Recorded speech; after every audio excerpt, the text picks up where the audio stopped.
अस्सलाम वालेकुम। मेरा नाम मोहम्मद जबरान नासिर है। आप लोगों को याद होगा 18 दिसंबर 2015 को चौधरी निसार साहब ने नेशनल असेंबली के फ्लोर पे खड़े होकर बात कह दी थी कि अब्दुल अजीज के खिलाफ कोई क्रिमिनल केस पेंडिंग नहीं है और कोई भी कानूनी कार्रवाई नहीं की जा सकती, इसे गिरफ्तार नहीं किया जा सकता। और फिर 30 दिसंबर को सेनेट के फ्लोर पे खड़े होकर कह दिया था कि अगर किसी के पास कोई सबूत हो अब्दुल अजीज के खिलाफ तो ले आए, जैसे कि उनको कोई सबूत नहीं मिला। मैं नहीं जानता कि बतौर वजीर दाखिला एक बहुत ही संजीदा मिनिस्ट्री जिसकी जिम्मेदारी पाकिस्तान की इंटरनल सिक्योरिटी है, यानी कि आपके और मेरी जान की हिफाजत, वो इतना गैर संजीदा बयान दे देगा, इतना गैर जिम्मेदार बयान दे देगा। और उससे ज्यादा ताजुब की बात कि असेंबली में या सेनेट में एक आदमी खड़ा होके या एक औरत सेनेटर या एमपी एमएनए खड़े होके ये नहीं कि ये पूछेंगे कि आप ऐसे गलत बयानी से कैसे काम ले लेते हैं। ये सब चीजें रिकॉर्ड की हैं, केस चल रहा है, वारंट निकले थे, एफआईआर दर्ज हुई थी, सब खामोश थे, मुकम्मल सन्नाटा था असेंबली में। हाँ, निसार साहब के जाने के बाद आगे पीछे कुछ बातें हुई,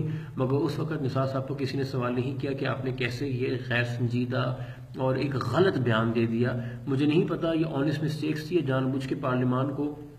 अंधेरे में रखा गया, मगर किसी भी तरह से देखा जाए पार्लियामान का तकद्दुस और आइन का तकद्दुस जरूर पामाल किया गया और रूल ऑफ लॉ और ड्यू प्रोसेस की धज्जियां भी उड़ाई गई। मगर चूंकि बहुत ही मासूम बन के चौधरी निसार साहब ने सबूत मांग लिया था, तो ये डोजियर तैयार किया है मैंने और मेरे दोस्तों ने मिलकर 78 पेजेस का। ये अवेलेबल है www.neverforget.pk/arrest अब्दुल अजीज के ऊपर, जहां आप इसे डाउनलोड कर सकते हैं, आप इसे व्यू कर रीड कर सकते हैं और ट्वीट भी कर सकते हैं और शेयर कर सकते हैं। ऑलरेडी शेयर द एविडेंस के नाम से एक टैब है जिसमें पॉलिटिशियंस के और एंकर्स के ट्विटर हैंडल्स हमने फीड किए हैं ताकि आप इजीली शेयर कर सकें इसे, और ज्यादा से ज्यादा लोग शेयर करेंगे तो चांसेस ज्यादा है कि निसार साहब के पास ये पहुंच जाएगा। इस एविडेंस फाइल में अब्दुल अजीज के खिलाफ वारंट भी हैं, उसके इश्तिहारी होने के ऑर्डर भी हैं, पुलिस के बयानात भी हैं कि वो रूपोश हो चुका है, आईजी इस्लामाबाद की रिपोर्ट भी है कि उसके दाइश से ताल्लुकात हैं, उसके खिलाफ कार्रवाई करनी चाहिए। इसमें इंटेलिजेंस की रिपोर्ट है कि इसके लैंड ग्रैबर से ताल्लुकात हैं और G73 में जामे सुमैया को जबरदस्ती जामे हफ्जा बना के उस पर इलीगल कंस्ट्रक्शन और एक्सपेंशन की जा रही है।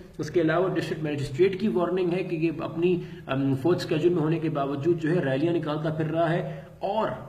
इस्लामाबाद के शहरियों को जो हरासा किया जा रहा था नवंबर और दिसंबर के महीने में मोबाइल सर्विस बंद करके हर जुम्मे को, और ये अफवाह थी कि ये अब्दुल अजीज की वजह से हो रहा है, चूंकि उसने थ्रेट की थी कि वो टेलीफोन के ऊपर बयान देगा और वो दोबारा से अपनी मूवमेंट लॉन्च कर रहा था शरीयत के नाम पे, जो कि उसकी आदत बन गई है अल्लाह और रसूल के नाम पे गलत काम करना और लोगों को बेवकूफ बनाना। तो पीटीए क्यों वाकई में सर्विस बंद कर रही थी? तो पीटीए की एक नोटिफिकेशन जिसमें पीटीए ने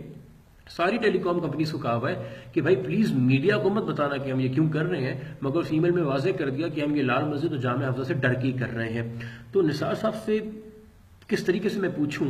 कि आप पाकिस्तान के दारुल हुकूमत को मफलूज कर सकते हैं एक इंसान के बयान को रोकने के लिए, मगर आप उस इंसान को बयान देने से नहीं रोक सकते, आप उसको कटहरे में नहीं खड़ा कर सकते, आप उसके खिलाफ वारंट पे अमल दरामद नहीं कर सकते। आप अपने बड़े बड़े अफसरों को उसके पास भेज सकते हैं निगोशिएट करने के लिए कि भाई ठंडे हो जाओ, तुम्हारे खिलाफ एफआईआर खारिज कर दी जाएंगी, उसकी रैलियों को स्कॉट दे सकते हैं, उससे मुज़ाकरात कर सकते हैं, मगर आप एक कोर्ट का ऑर्डर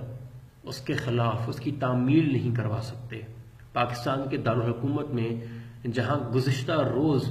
एक हमला हुआ एयरवाई के ऊपर जिसकी जिम्मेदारी दाइश ने ली, और अब्दुल अजीज वही इंसान है जिसके जामे के स्टूडेंट्स और वो खुद सीना टोक के दाइश को दावत देता है और कहता है कि जो खिलाफत की बहारें दाइश ने फैलाई हैं, तो कहते हैं आपके गल्फ स्टेट्स के अंदर और पाकिस्तान में भी जल्द महसूस की जाएंगी। और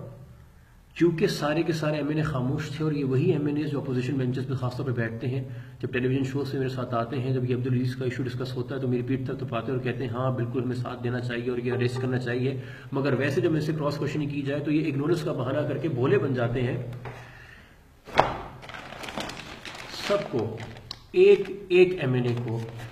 342 टोटल है, 2-3 सीट्स वेकेंट है असेंबली में, बाकी सबको आज ये कोरियर कर दिया गया है। शाम तक सबको कॉपी मिल जाएगी, सबकी कोरियर रिसीट की जो है ये कॉपियां लगी हुई हैं, ये पूरी की पूरी रिसीट की कॉपियां इन सब एमएनएस को ये कोरियर हो चुकी है फाइल, ये भी वेबसाइट के ऊपर है, ये फाइल भी वेबसाइट के ऊपर है, ताकि कल से मेरी भी जरूरत ना पड़े, मीडिया खुद एमएनएस को, जिन लोगों को हमने वोट दे के सियासत करने का हक दिया था, अपने मुल्क की पॉलिसी बनाने का हक दिया था, वही लोग आके जवाब देना कि कैसे वजीर दाखिला पार्लियामेंट के फ्लोर पे खड़े होके अगर मुत्तहदा की अपनी किसी सियासत का सवाल हो, पीपल्स पार्टी की अपनी किसी सियासत का सवाल हो, पीटीआई की अपनी किसी सियासत का सवाल हो, जमात इस्लामी की या एएनपी की अपनी किसी सियासत का सवाल हो, تو سب کھڑے ہوتے ہیں، سب بات کرتے ہیں، تمام MNAs کو ایویڈنس پہنچا دیا گیا ہے۔ میں انتظار کروں گا، پاکستان انتظار کرے گا، کون نثار صاحب کو جا کے یہ ایویڈنس پارلیمنٹ کے فلور پہ جمع کرائے گا اور بولے گا نثار صاحب اب بتائیے آپ کیسے کہتے تھے کوئی کیس نہیں ہے، اب بتائیے آپ نے کیوں رکھا پارلیمان کو اندھیرے پہ، اب بتائیے آپ کیوں گرفتار نہیں کرے، اور اب بتائیے کس چیز کا خوف ہے، اور اگر واقعی کسی کے ہاتھ ہیں عبدالعزیز کے اوپر اور واقعی کوئی ڈورے کھینچ رہا ہے تو اتنی اخلاقی جرت رکھیے کہ پارلیمنٹ میں کھڑے ہو کے جہاں آپ نے کانسٹیٹیوشن کو سرو کرنے کا اوتھ لیا ہے اس اوتھ کا ہی پاس رکھتے ہوئے سچ بولیں عوام کے ساتھ کہ ہم کیوں ڈرے بیٹھے ہیں، ہم کیوں اپنے دارالحکومت کو مفلوج کر دیتے ہیں۔ میں صرف اس چیز کی امید کر سکتا ہوں بطور پاکستانی، اور صرف یہ لیگل چینلز ہی پرسو کر سکتا ہوں۔ مجھے کوئی شوق نہیں ڈھنڈورا پیٹنے کا یا سڑکوں پہ نکل کے مظاہرہ کرنے کا۔ میں کورٹس کے ذریعے جا رہا ہوں، میں پارلیمان کے ذریعے جا رہا ہوں، اور میری امید ہے کہ وہ لوگ جن کو ہم نے ووٹ دیا تھا، وہ لوگ جو ہمارے صاحب اقتدار ہیں، وہ فیصلہ کریں گے جو پاکستان کے مفاد میں ہوگا، آپ کے میرے مفاد میں ہوگا، ہماری حفاظت کے مفاد میں ہوگا، اسلام آباد کے حالات دیکھتے ہوئے دارالحکومت کے مفاد میں ہوگا۔ اور میں اس بات پہ تو کمپلیٹلی کلیئر ہوں کہ پاکستان کا مفاد دہشت گردوں کے ساتھ اتحاد میں نہیں ہے، مگر دہشت گردوں کو کٹہرے میں کھڑا کر کے ان کے خلاف ایکشن لینے میں ہے۔ اور جو میرے خیال میں حماقتیں اور غلطیاں پہلے ہو چکی ہیں کہ جب لال مسجد آپریشن کے بعد بہت سے کیسز قائم ہوئے، اس کو چھوڑ دیا گیا اور ایکوٹ کر دیا گیا، چونکہ وٹنسز یا ڈر کے آئے نہیں یا آ کے بیان بدل دیا گیا، یا کچھ کیسز پرسو ہی نہیں کیے گئے چونکہ پتہ نہیں نہ جانے کس کس سے کیا کیا ڈیلیں ہوئیں، کس کس کے لیے ابھی بھی عبدالعزیز ایسٹ ہے۔ مگر میں پھر وہی دعا کر سکتا ہوں، آپ شلوار قمیص ویسٹ کوٹ پہنیے، آپ شیروانی پہنیے، آپ یونیفارم پہنیے، وردی پہنیے، آپ ہیں تو سارے پاکستانی ہی۔ تو میری بھی دعا ہے اور میری امید ہے کہ اب جو کوئی بھی ہوں اور جو کوئی بھی پاکستان کو چلا رہا ہے اور جس کسی کا بھی زور ہے ان مجرموں کے اوپر، وہ پاکستان کی عوام کے مفاد میں فیصلہ کریں گے۔ پاکستان زندہ باد۔